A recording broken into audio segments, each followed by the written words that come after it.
Good evening and welcome. This is Primetime News on TV1 for the Newsfirst team, the voice of the people. I am Jaimal Ratnayaka. Here are your headlines for tonight, the 5th of July 2021.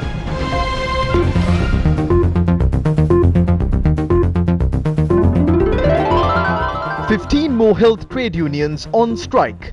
Patients continue to be affected."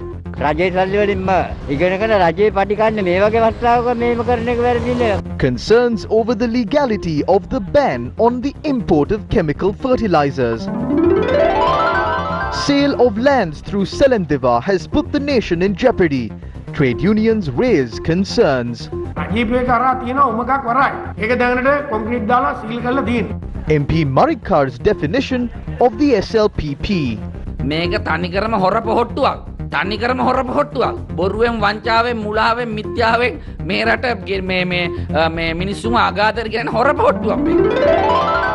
Attempts to allocate 40 acres in the Delft Island for a Chinese sea cucumber farm. A revelation by MP S. Sridharan. Another consignment of Pfizer vaccines arrive in Sri Lanka.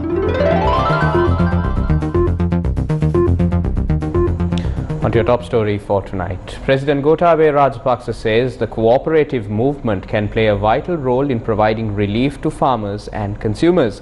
The President made this statement addressing the 99th International Cooperative Day celebrations held at the Presidential Secretariat this morning.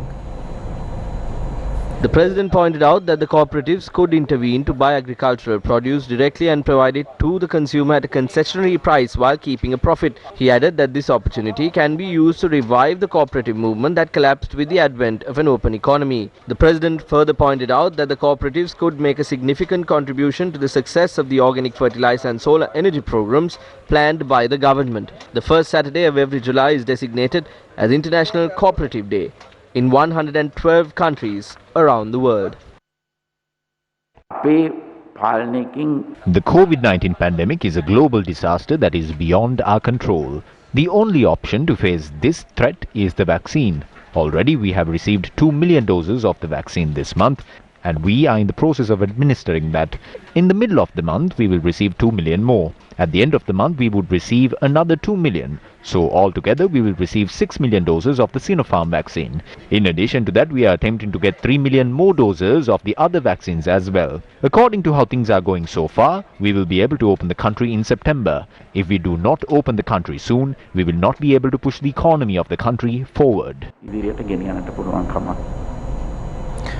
We saw how patients were affected by the strike action launched by nurses' trade unions last week, and this week another 15 trade unions have launched a trade union action to the further detriment of patients island-wide. All of these are being done against the people. What will be the fate of a patient who is waiting for an urgent surgery? The government too is at fault. The government should have provided them with answers before this began. This patient's surgery is about to be delayed for a second time now. The patient has cancer. If he dies, we will be held responsible. 15 trade unions attached to the health sector are currently on strike, citing 14 demands. Trade unions representing radiologists, pharmacists, physiotherapists as well as public health inspectors are among 15 trade unions staging the strike. The Joint Council of Professions Supplementary to Medicine demands that they too should be included in the Gazette notification that is to be issued as a solution to the trade union action launched by the Nurses Trade Union. Their strike action launched this morning, crippling laboratory services, radiology services and many other divisions. මට දෙවෙනිදා එන්න තිබුණේ දෙවෙනිදා strike නිසා ආවේ නැහැ තුන්වෙනිදා ආවා තුන්වෙනිදා පුරාම කිව්වා එදා ගන්න බෑ කියලා අද සඳුදා අද එන්න කියලා කිව්වා දැන් අද ආවම අදත් strike. The patients who visited the Colombo South Teaching Hospital had to face a similar situation. රජයේ සල්ලි වලින්ම ඉගෙනගෙන රජයේ පඩි කන්නේ මේ වගේ අවස්ථාවක මේව කරන එක වැරදිනේ මොකද වතංගට දෙයක් රටේ. Long queues were seen opposite the Kurunegala Teaching Hospital and some of them had to turn back and return home. මැල්සිරිපුරින් නම් ආවේ මහත්තයෝ පාන්දර 5ට විතර ඇති ගෙදරින් එද්දි. ඉතින් ඒ ඇවිල්ලා පොලිමේ හිටගෙන ඉන්නවා බෙහෙත් දෙන්නේ නැහැ කියන්නේත් නැහැ. වයසක ලෙඩු ගස් ගල් ගාව ඉඳවගෙන දුප්පත් මිනිහට තමයි කිසිම සහනයක් නැත්තේ මහත්තයෝ. මේ ජනතා ප්‍රාණපේට අරන් අහක් කළා මේවා දෙයක් කරන එක ජනතාව කොච්චර අසරණද. The laboratory services sector and a number of other sectors at the Anuradhapura hospital did not join this strike action. මේන් කොරෝනාව මේන් බඩු ගණන් යනවා. අපි කන්නේ බොන්නේ කොහොමද? බෙහෙත් උස්සල්ලි වලට ගන්න විදියක් නැහැ නේ අපිට. පුළුවන් නම් මේ දුක් විඳින්න නැහැ. අපි දැන් දවස් 4ක් මේ එන්නේ. වීල් එකක් රුපියල් 1700යි එන්න. The pharmacy and the Kandy General Hospital and all testing units were closed. Professor වෘත්තීය සමිති විදිහට අපට වෙන තෝරන්න වැඩපිළිවෙලක් නැති අවසන් මොහොතක තමයි අපි අඛණ්ඩ වෘත්තීය සමිති ක්‍රියාමාර්ගය තෝරන්නේ. කිසිසේත්ම අපි විරුද්ධ නැහැ හෙද. We are not against the demands of the nurses' unions. Those demands must be met. When decisions are being held on an issue and only one party is called for the meeting, the President and the Prime Minister does not get a proper understanding of the issues that are being faced by all of us. The moment we get an assurance that these demands will be met in a manner that does not affect other professionals supplementary to medicine, we will call off the strike action. According to the Health Promotion Bureau, only 9,279 PCR tests were carried out on Sunday compared to 18,177 carried out on Saturday, even though trade unions assured they will not step away from COVID-related services. Were some schools reopened? A new program was launched today to provide education facilities through 2,096 selected centers for children without facilities for online education. Under this program, selected children who do not have facilities to access online education will be taught subjects of their academic year at these centers. 86 such centers have been established in the Gampha district.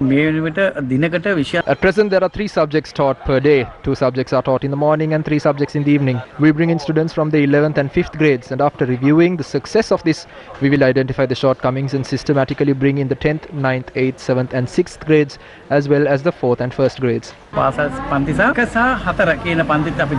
Our correspondent said that all those students from 5 Tamil medium schools in the area were scheduled to study at the resource centre set up at the Vidya Ratnam Central College in Negombo today. Only 14 students had showed up in total.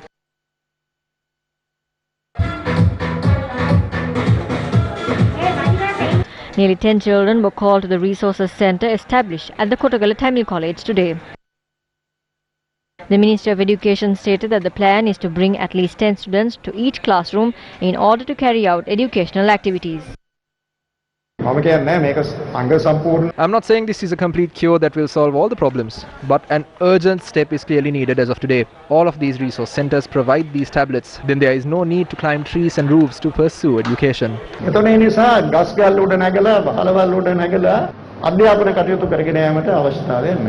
The Ministry of Education announced that it hopes to reopen schools step by step. In the first phase, 2,996 schools with less than 100 students are expected to be reopened. What is the progress of the COVID-19 vaccination program?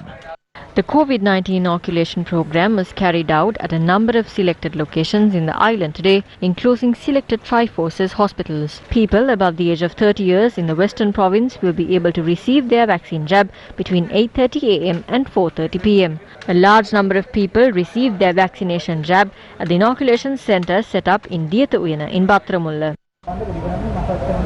Large crowds were also seen at the Army Hospital in Narayanpeta to receive their vaccine. The Army coordinated the vaccination programs at a number of locations, including the Panagoda Bodhi Rajarama Viharasthana of the Sri Lanka Army and the Victory Army base in Anuradhapura. The Air Force coordinated the vaccination program at the office of the Public Health Inspector in Katana. The Navy coordinated the program at the Alpitiwala Vidyavansa Vidyalaya in Ragama. Commander of the Army General Shavindra Silva said that people above the age of 60 in Jaffna, Mullaitiv, Kilinochchi, Anuradhapura, Gaul, Matara and Diyatalawa can receive their vaccines at selected Army hospitals and Army bases in the region. The newly imported stocks of vaccines. The first consignment of the American-made Pfizer vaccine arrived in Sri Lanka this morning. The consignment was brought to the Narayanpeta Blood Transfusion Centre to be stored at a temperature of minus 70 degrees Celsius.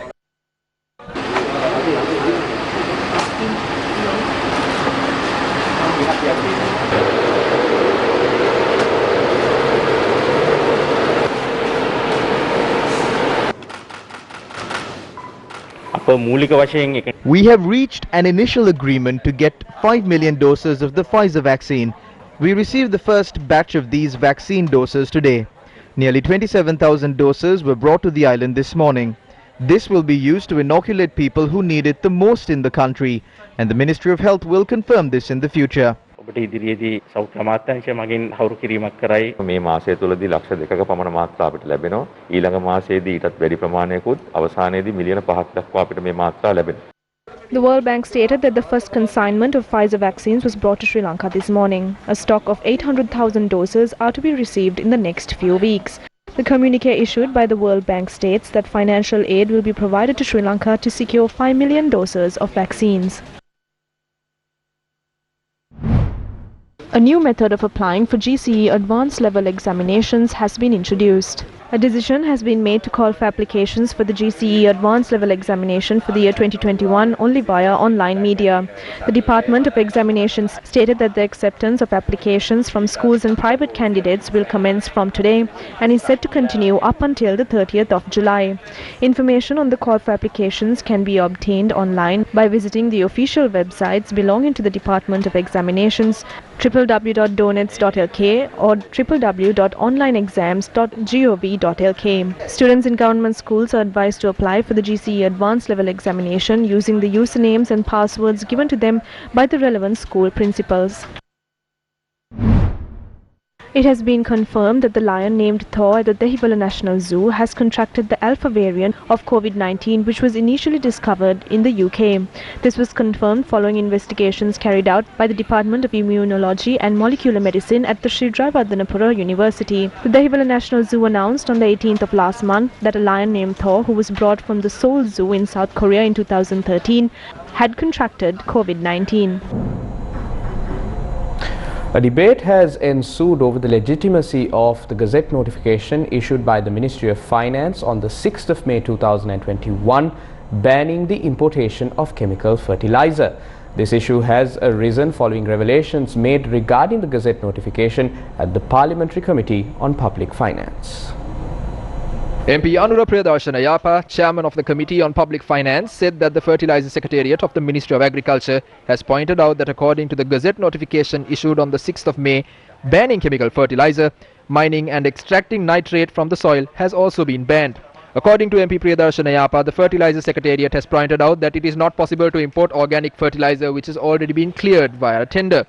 Accordingly, the relevant Gazette notification will have to be amended or a new Gazette notification will have to be issued when it is tabled in Parliament. Anura Priyadarshana Yapa said that the Ministry of Finance had agreed to rectify the issues.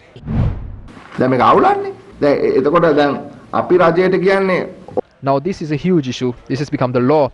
They have trapped the farmers in a deadlock and finally agreed to import fertilizer to solve this issue. They say that they are importing organic fertilizer, which means they are not willing to import chemical fertilizer. But this says they will import organic fertilizer for the Maha season. Then we have to request the government to make a clarification about this Gazette.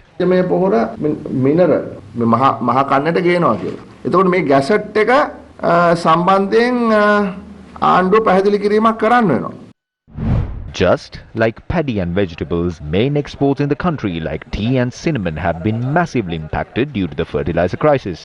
Farmers of Meetiyagoda, Ambalangoda organized a protest demanding solutions for the fertilizer shortage. There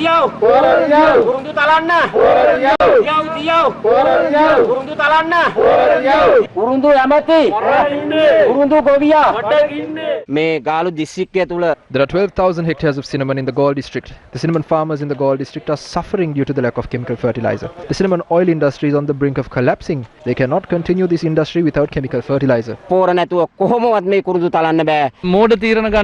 not take foolish decisions. We have used cow dung and compost. There are things we can do and there are things we cannot do. We urge the authorities sincerely to understand this.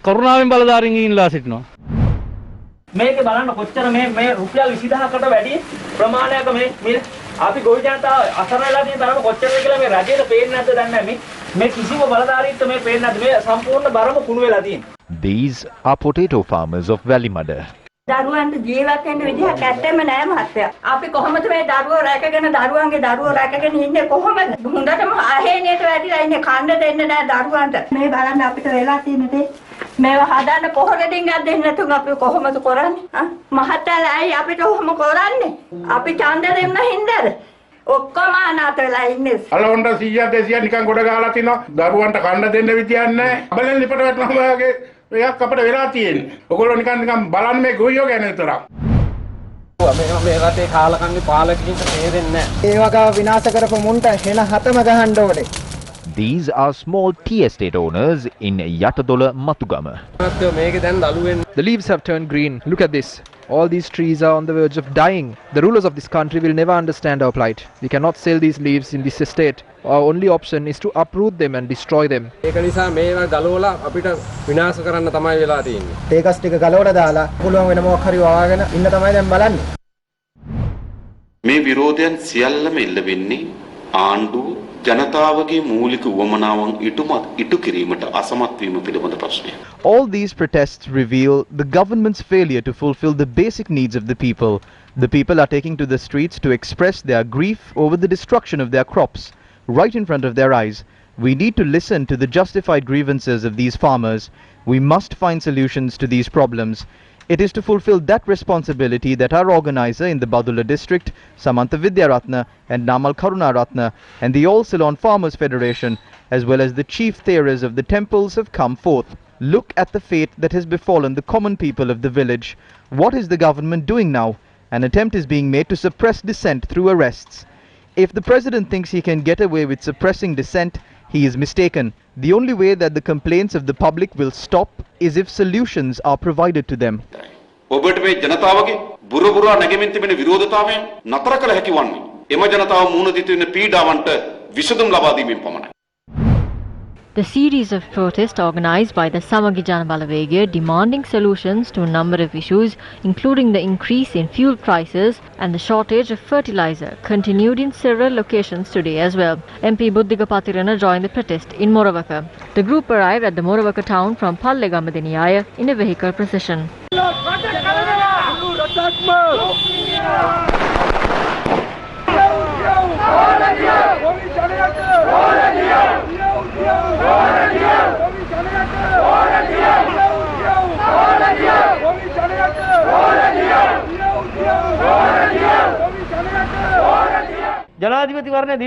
After winning the presidential election, they claim that the country will be heading towards the Putin era in Russia.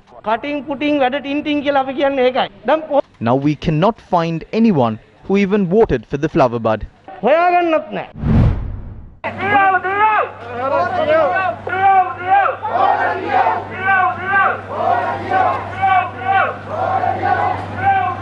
Another protest organised by the Samagijana Balavegya was held in the Ampara town today.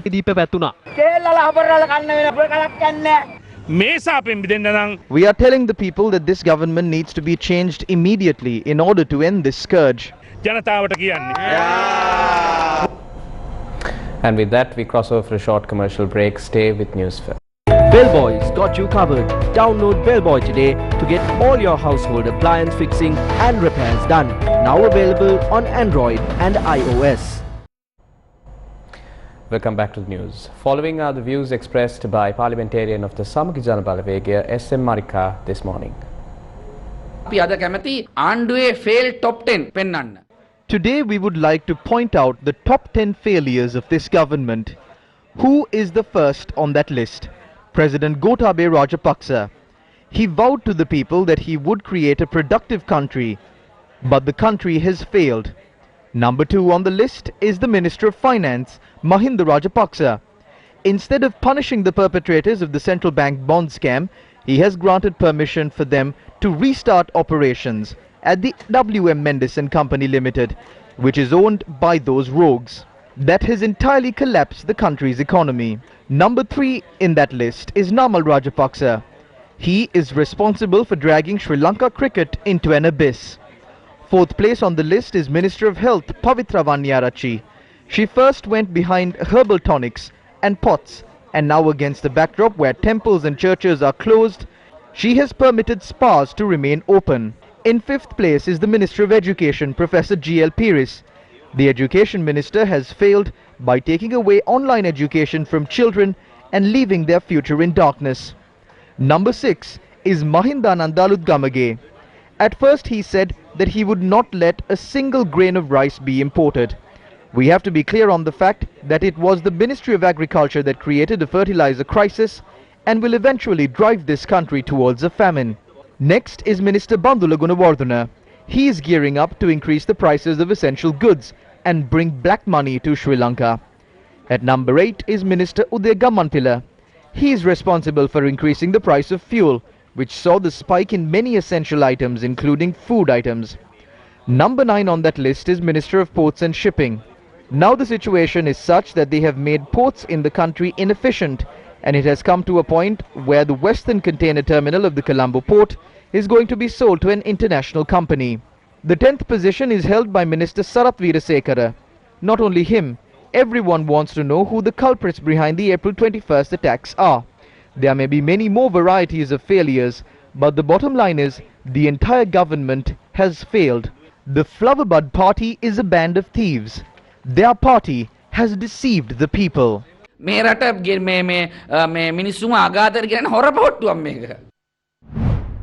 The no confidence motion against Minister Uday Gammanpilla is to be taken up for debate on the 19th and 20th of July. The decision was made at the party leaders' meeting held in Parliament today.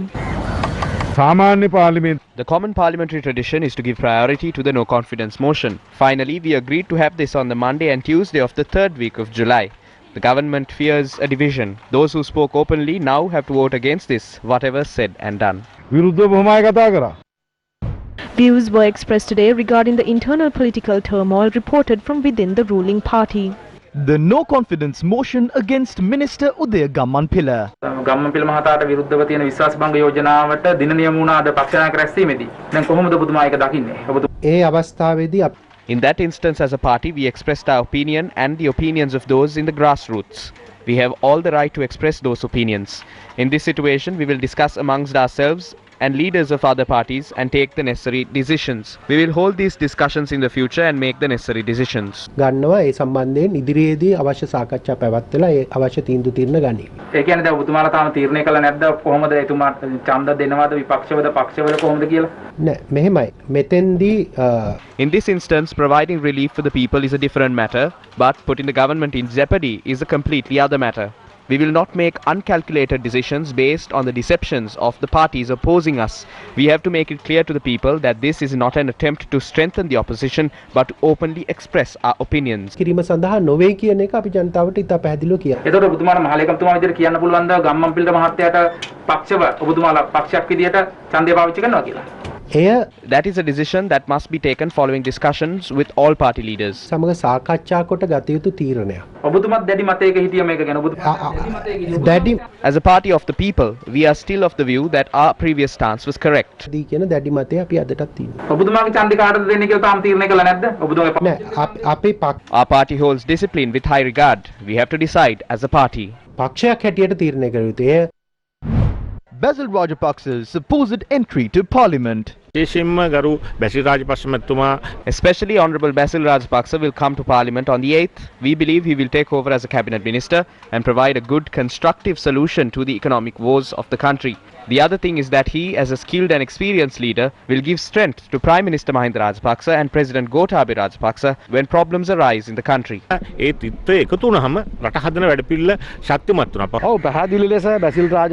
Rajapaksa will be coming to Parliament and then taking oaths as a minister. He will create a real revolution in this country. He is also a leader who works with a good intellect and a far-sighted plan. A critical statement was made by the General Secretary of the Sri Lanka Freedom Party, State Minister Dayasiri Jayasekara. Mr. Dayasiri Jayasekara has a democratic right to express his views. He said that the portfolio he has received is a joke. If he is unhappy with the portfolio he has received, he is more than welcome to speak to the President and hand it over to another member of the Sri Lanka Freedom Party.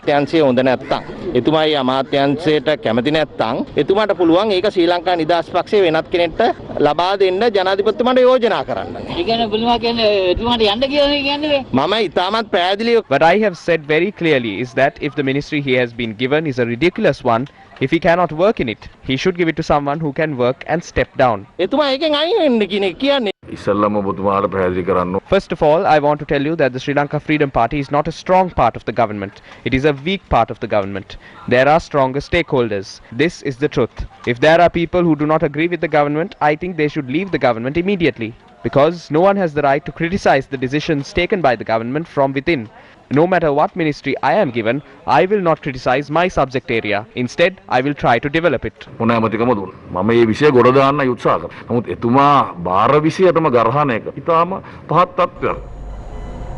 The central bank treasury bond scam is widely regarded the largest financial scam in Sri Lanka's history, and Arjun Aloysius was one of the main accused. However, this was the government's response to the reissuance of a license to a liquor producer, a company owned by Arjun Aloysius. Investigations are still being carried out, but our government is not in a position to take revenge on his institution for his wrongdoing. I do not think it is okay for the government to interfere in any company generating revenue. However, the government is still conducting a fair investigation into his actions at the central bank.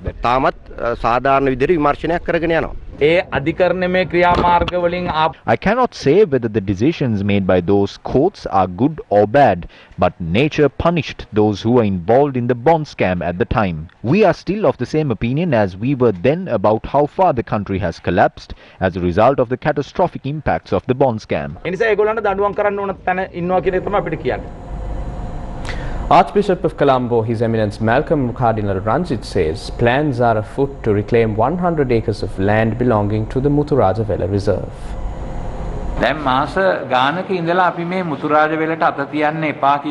We have been speaking on behalf of these people for months, demanding that Muthurajavela should be left untouched. The officials know this. Now they are trying to fill this 100-acre buffer zone in the reserve with sea sand to cause great damage. I have written to them expressing my opposition against this. Doing this would lead to those in the area having to buy boats. Because of that, locals would either have to be able to swim or use a boat in order to get about. A government, a president, and even a prime minister and his ministers must remember that a country does not belong to them. It belongs to the people. They are merely caretakers for 5 years. Therefore, they cannot make decisions as they please against the wishes of the people. We did not hand over these places to you. You were vested with no such power. We have not even given such power to the president. It is important that we remember this. Finally, it is important that people refrain from speaking about things they don't know. Just because one has a doctorate does not mean that one is well versed on everything. Muthurajavela is not to be touched. We will not let you carry out these development projects here.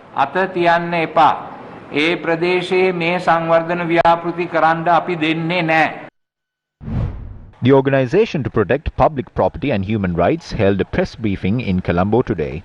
During the press briefing, they explained the risks pertaining to the Selandiva project and the loss of valuable resources in Sri Lanka. A government that comes into power for 5 years has no ethical right to sell off valuable public property and resources to appease the likes of the local and foreign billionaires.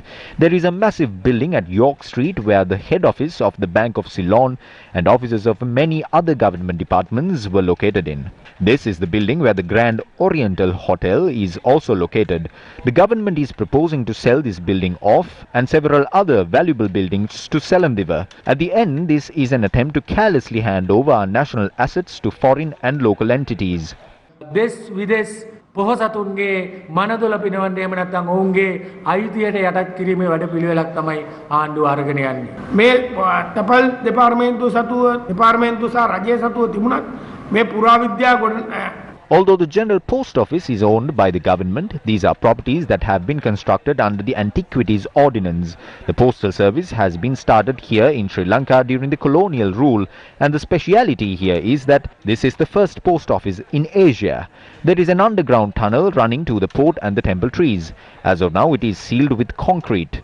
I would like to invite the future generations of this country to think what fate will befall on us if we hand these valuable lands over to multinational companies. Postal and telecommunication employees in the country will unite to protect these public properties.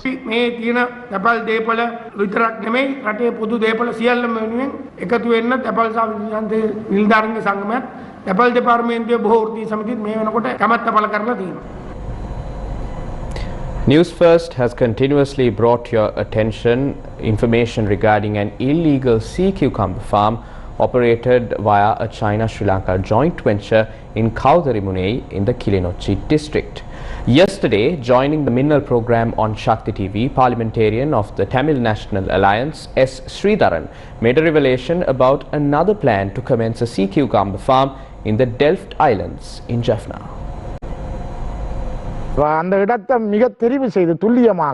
They have given 40 acres of land to the Chinese from the Delft Islands in Jaffna to set up a sea cucumber farm. You are well aware that some important land documents at the district secretariat in Jaffna were taken to Anuradhapura. However, after the opposition of many against this move, those documents were returned to the district secretariat. It was after this incident that they started marking the land and engaged in selling them off to foreign nations. Recently, Minister Namal Rajapaksa came to visit the old town office located opposite the district secretariat in Jaffna. This building has been constructed during the Dutch rule. No other construction took place on this plot of land because this was named as a site with archaeological importance. But unfortunately, yesterday I got to know that this is going to be sold off to China. How can you sell important lands like these without approval? Still in local news, the cabinet meeting concluded a short while ago, and following the cabinet meeting, journalists questioned Minister S.M. Chandrasena about the demands made by nurses' trade unions.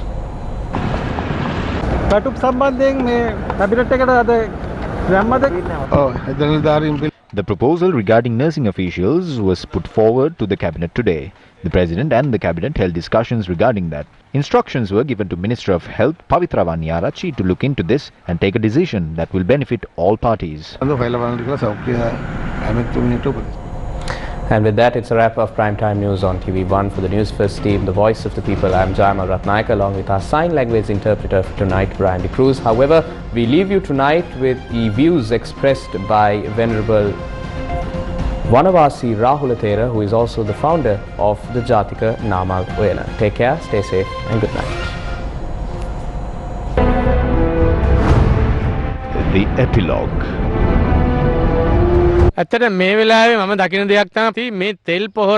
This fertilizer issue needs a proper solution. This transition will take a long time. This cannot be done in a hurry. When the government tries to do this by imposing various bans on the people are the ones who are affected by this. So this needs a long-term solution. After this ship sank recently, many marine species in our seas have died. But even though these turtles have washed up on our shores almost every day, the wildlife officers just come and take them away in a box. And to this day, there is no report on what caused their death. I would like to ask this government not to lie. The government spent a massive amount of money to douse the fire, but we only got a very small amount as compensation. No one is speaking of this. There is no one who has been held responsible for this crime. This is what saddens me. When you look at it, all these are deals between the government and the opposition.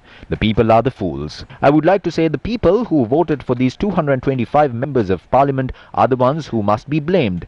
This government came into power on the promise that they will nab the bond scam thieves. Those main suspects have now been given a concessionary period to pay back their taxes and allowed to resume their operations and even allowed to open factories in Batticaloa. Who can we speak to about these issues? These actions will only aggravate the displeasure among the people against this government.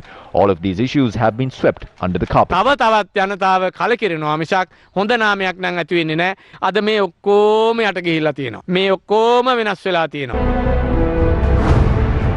The Epilogue.